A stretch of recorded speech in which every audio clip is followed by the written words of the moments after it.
안녕하세요. 김태훈 목사입니다. 뚜벅뚜벅 메시지. 오늘은 요한복음 37번째, 서로가 믿지 못한 이유. 요한복음 12장 37절에서 43절의 말씀 가지고 함께 뚜벅뚜벅 걸어가겠습니다. 토지의 작가가 있죠. 박경리 씨라고. 이 문단에 등단한 초기에 쓴 불신시대라는 단편소설이 있습니다. 이 불신시대는 6.25 전쟁을 배경으로 하고 있어요. 전쟁 중에 남편을 잃은 진영이라는 여인은 하나뿐인 아들 문수를 위해서 삽니다. 아들 문수가 아파서 병원에 데리고 갔는데 수술을 하던 중에 의사의 무관심과 부주의로 아들이 죽게 됩니다. 아들의 죽음이 가져온 충격은 그녀로 하여금 사회를 불신하게 만들지요. 진영은 죽은 아들의 넋을 위로하기 위해서 종교를 찾았습니다. 절을 찾아갔습니다. 아이의 넋을 위로하기 위해서 불경을 읽는 스님으로부터 돈을 적게 내놓는다고 한 소리를 듣습니다. 부잣집 부인이 절에 오자 주지승은 진영의 아들 넋을 달래는 불경을 읽는 스님에게 대충 하고 빨리 끝내라. 서장댁 부인이 오셨다 하고 말합니다. 진영은 아들의 영혼을 위해서 절에 맡겨두었던 아들의 위패를 찾아와서 태웁니다. 불심의 기표를 돈으로 측정하는 절에서 아들의 영혼이 편히 쓸 수 없다는 생각이 들었기 때문이지요. 진영은 다음에 교회를 찾아갔습니다. 교회를 갔는데 사람들이 예배당에 들어가면서 비닐 주머니에 신발을 챙겨서 들어가는 것을 보지요. 하나님을 믿는 사람들이 하나님을 예배하는 자리에 들어가면서 서로를 믿지 못하고 신발을 잃어버릴까 봐 챙기는 모습을 보고 실망을 합니다. 거기에 더 기름을 부은 것은 신앙생활을 열심히 한다고 생각했던 가롤동 아주머니를 믿고 따랐는데 그에게 맡겨뒀던 돈을 떼이게 됐죠. 알고 보니까 그 뒤에는 종교를 비밀 삼아 사기 행각을 벌이는 사람이 있었습니다. 진영은 생명을 경시하는 병원, 하나님을 믿는다고 하면서 사람을 믿지 못하는 교회 사람들, 사람보다 돈을 더 우선으로 생각하는 저를 보면서 불신의 시대에 살고 있음을 통감합니다. 작가 박경리는 불신시대라는 작품을 통해서 전쟁 이후와 개발 독재 시절이었던 1950년대 사회가 불신의 시대임을 지적하고 있습니다. 그 시대는 집을 둘러싸고 있는 담 위에 깨어진 병 조각을 담 위에 촘촘히 박아 놓았죠. 가시철조망을 담 위에 쳤습니다. 뾰족하게 갈아 만든 철근으로 담을 둘렀습니다. 불신의 시대를 보여주는 매우 삭막한 모습입니다. 경제적으로 이 풍요로워진 오늘날에는 그런 삭막한 모습이 사라졌습니다. 그러나 그 내면으로 들어가 보면 불신이 더 깊은 사회가 되어 있는 것이죠. 그 불신의 표현이 조금 더 세련되어 있을 뿐입니다. 감시 카메라 등 최첨단 장비가 우리 사회 곳곳에 설치되어 있습니다. 인간은 사회적 동물이기 때문에 사람과의 관계를 맺지 않고는 살 수 없습니다. 사람과 살 수밖에 없어서 그 사람을 불신하는 사회가 되면 그것은 불행이잖아요. 가정에서도 교회에서도 직장에서도 불신하는 관계가 되면 그것은 갈등과 고통을 만드는 진원지가 됩니다. 사람과의 관계에서 불신만큼 무서운 적은 없습니다. 불신하는 사람에게는 무엇을 말하고 어떤 행동을 해도 믿지를 않습니다.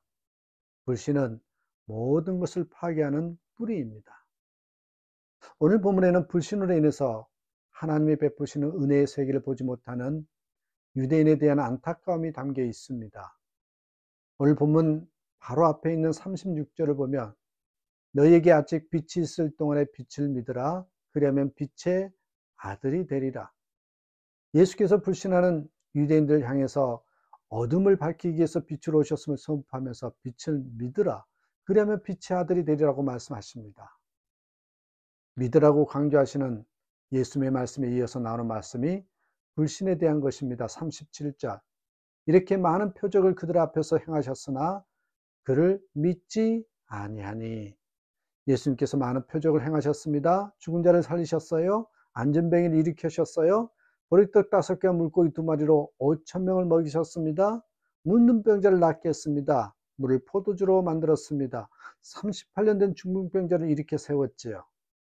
유대인들은 그 기적을 볼 때마다 놀라면서 환호했습니다. 믿는 것 같아 보였습니다. 그러나 시간이 조금 지나면 그들은 다시 불신의 자리로 돌아갔습니다. 불신은 사탄이 가지고 있는 속성 중에 하나잖아요. 하나님의 말씀을 믿고 순종하는 사람들을 유혹해서 불신의 자리로 이끄는 것이 사탄이 하는 짓입니다. 선악과를 따먹지 말라는 하나님의 말씀에 순종하던 아담과 하와를 유혹했습니다. 사단은 온갖 감언 이설로 아담과 하와를 유혹해 하나님 말씀을 불신하게 만들었지요. 불신은 결국 불순종하게 만들었고, 불순종은 멸망으로 이어졌습니다. 예수님께서 이 땅에 오셔서 회복하기 원하시는 것이 바로 하나님의 말씀과 사랑에 대한 믿음, 신뢰입니다. 그것을 위해 죽기까지 헌신하신 것입니다. 예수님께서 하나님을 향한 신뢰와 믿음을 가지라고 호소하는데도 유대인들은 끝까지 불신의 자리에서 일어서지 않았습니다. 이런 유대인들의 불신의 모습을 보면서 요한복음을 기록한 사도 요한은 불신의 이유를 두 가지로 말하고 있어요. 그 하나는 하나님께서도 어떻게 하실 수 없을 만큼 이 강팍한 마음 때문이라고 말하고 있습니다. 강팍한 마음. 본문에는 하나님께서 그들의 눈을 멀게 하시고 그들의 마음을 완고하게 하셨다, 그렇게 표현을 해요. 그들이 보고 깨달아 돌이키지 못하도록 그렇게 하셨다는 말입니다. 그러나 그 진정한 의미는 그들에게 어떤 기적과 표적을 행해도 그들의 마음이 강팍해서 믿지 않는다라는 말입니다. 이 강팍하다라는 말은 성격이 까다롭고 고집이 세다라는 뜻이지요. 자신의 생각으로 가득 차 있어서 다른 사람의 말을 들으려 하지도 않고 수용하지도 않는 것을 말합니다. 자신의 생각과 아집으로 가득 차 있는 것입니다. 하나님의 말씀이 들어올 수 있는 공간이 전혀 없습니다. 이미 굳어질 대로 굳어져서 변화할 수 없는 상태입니다. 유대인들은 자신들의 바람과 욕망으로 가득 차 있어서 그들의 뜻에 맞지 않으면 거절하고 거부합니다. 불신합니다. 하나님은 예수님 안에서 우리의 영성이 사단이 뿌려놓은 불신의 세계에서 벗어나서 믿음의 세계로서 변화되기를 원하신다는 거죠. 경건의 훈련은 말씀과 기도를 통해 내 생각을 내려놓고 하나님의 생각이 내 삶의 자리에 들어올 수 있도록 그 굳어진 마음을 기경하는 것입니다. 우리의 마음밭에 있는 돌과 가시덩굴을 이 말씀의 전기로 갈아엎어 솎아내는 것이죠. 내 생각과 내가 원하는 것을 강하게 부르짖는 것이 믿음이 아닙니다. 큰 믿음이 아닙니다. 내 생각과 내가 원하는 것을 내려놓고 하나님의 생각과 하나님의 원하는 것을 향해서 마음을 여는 것이 진짜 믿음이고 큰 믿음이라는 것이요. 하나님의 생각과 말씀을 따르면 가장 선한 길로 인도해 주심을 믿는 사람만이 하나님을 향해서 마음을 엽니다. 불신의 끝이 고통이며 절망이라면 신뢰의 끝은 웃음과 희망입니다. 사도 요한이 유대인들이 불신하는 두 번째 이유로 든 것이 사람들이 하나님의 영광보다 사람의 영광을 더 사랑하기 때문이라고 말합니다. 강팍한 마음, 자신의 영광.